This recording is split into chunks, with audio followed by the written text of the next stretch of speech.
Joining us now from Dallas is Bill Watson. He's a trade policy analyst with the Cato Institute. And with us from Cornell University is Stephen Kyle. He's an associate professor at the Dyson School of Applied Economics and Management. Thanks to both of you for joining us. Steve, let me start with you. I think it's safe to say that you are no great fan of the TPP. What are your main objections?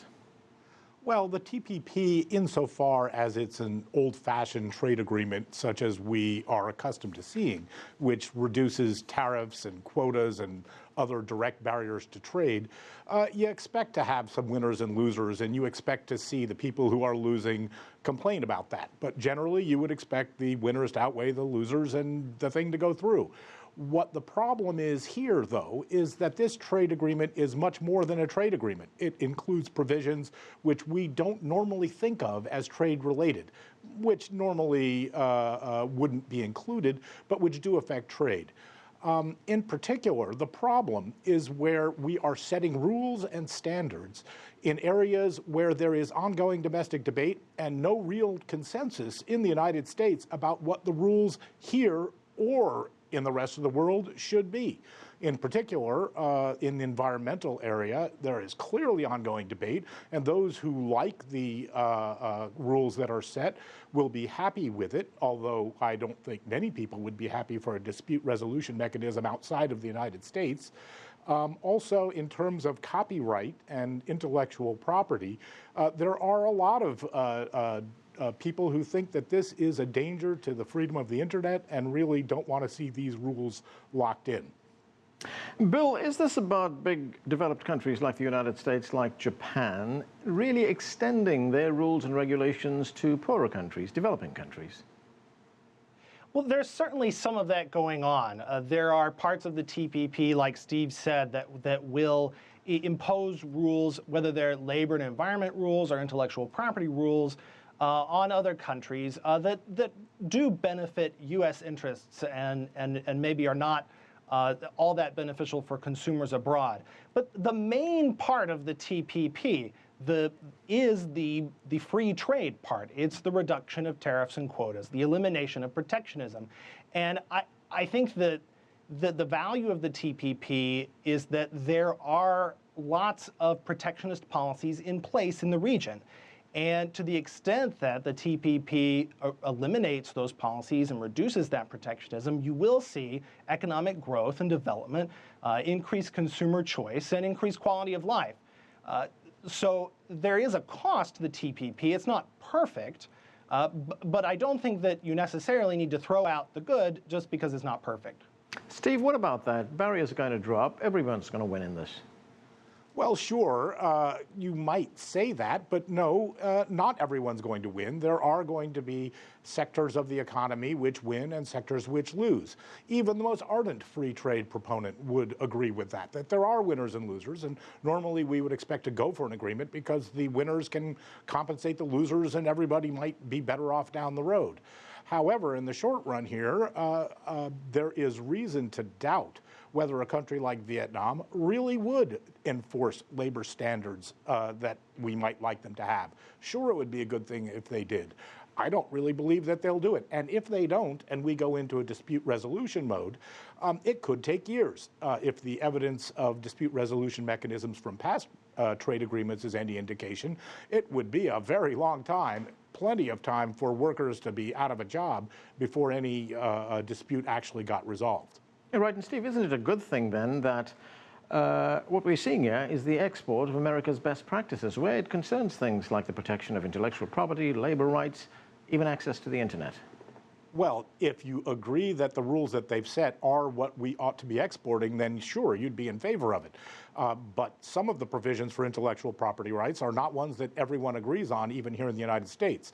In particular, copyright and intellectual property rules for pharmaceuticals are not ones that everyone here would agree on.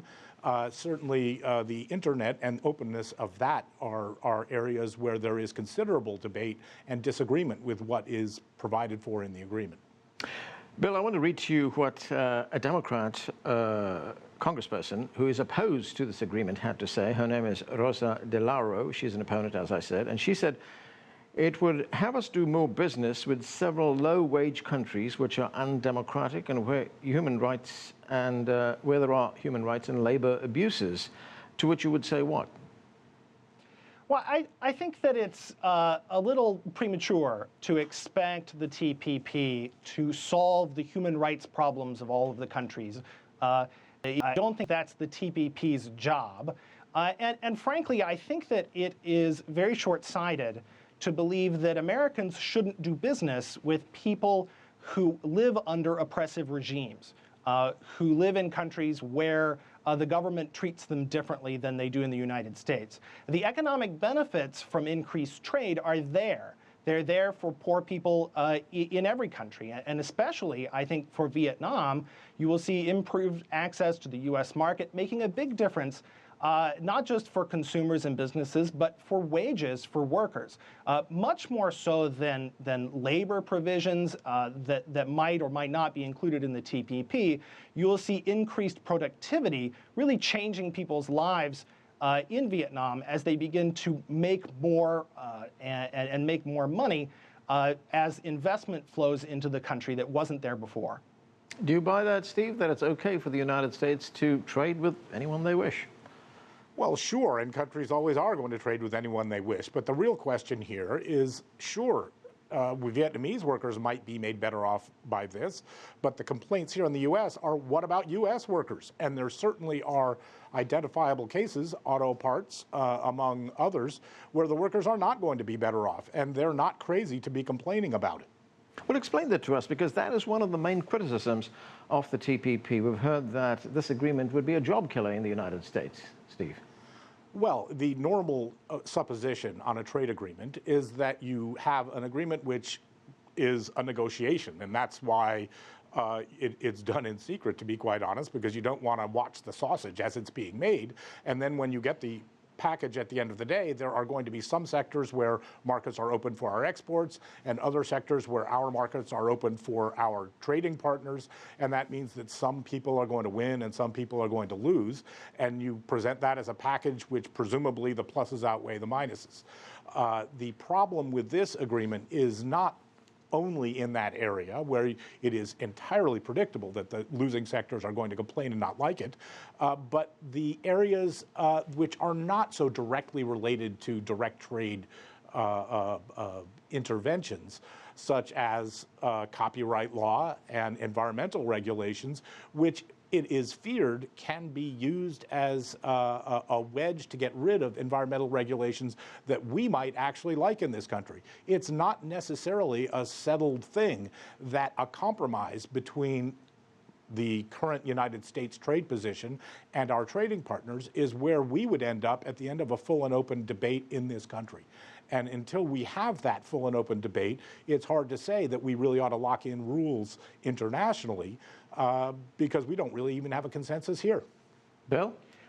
I think it's important not to exaggerate the impact of trade with low-wage countries on U.S. jobs.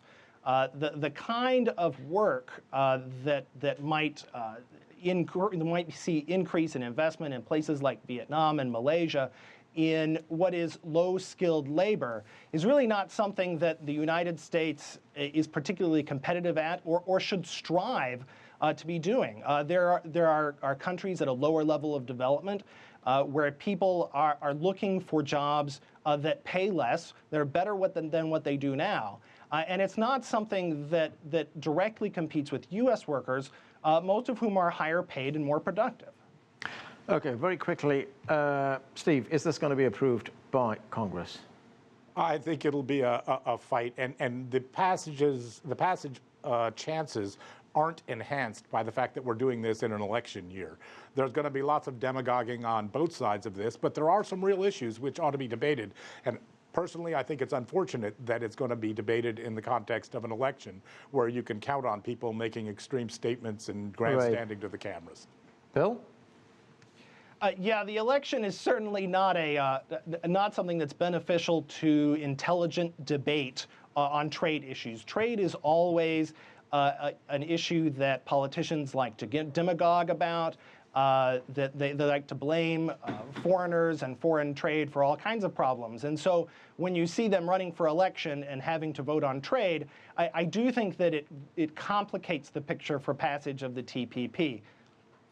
Bill Watson, Steve Kyle, thanks to both of you for joining us. Thanks for having me. That is it for this edition of The Heat. I'm Arund Naidu in Washington, D.C. Thanks for being with us.